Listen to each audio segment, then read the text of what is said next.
बिस्मिल्लाहिर्रहमानिर्रहीम।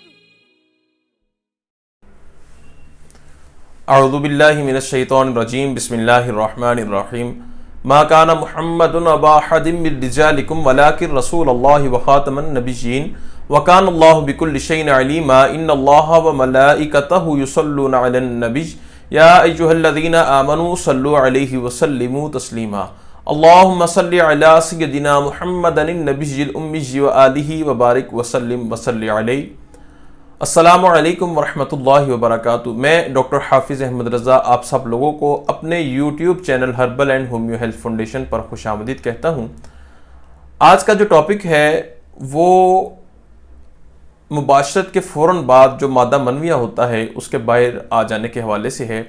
अक्सर मर्द व ख़वातीन ये पूछते हैं कि शादी के बाद जब मर्द हज़रात अपनी वाइफ से मुबाशरत करते हैं तो मुबाशरत करने के फ़ौरन बाद जब मर्द अपना आला तनासुल औरत की फुर्ज से बाहर निकालता है तो जो मादा मनविया होता है वो भी सारे का सारा बाहर निकल आता है।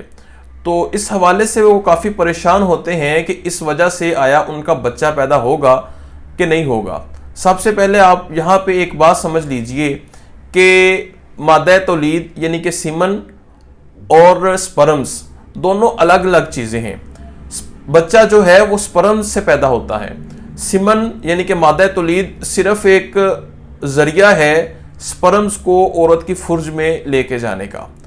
तो जब मर्द डिस्चार्ज होता है तो उसके जो स्पर्म्स होते हैं वो फुर्ज के अंदर रह जाते हैं और मादा तौलीद जो है वो फुर्ज से बाहर आ जाता है।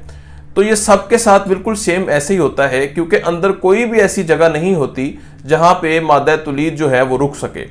तो स्पर्म अंदर रह जाते हैं और मादा तौलीद बाहर आ जाता है और इस परेशानी के साथ कोई लेना देना नहीं है कि आया इस तरह बच्चा पैदा होगा या नहीं होगा।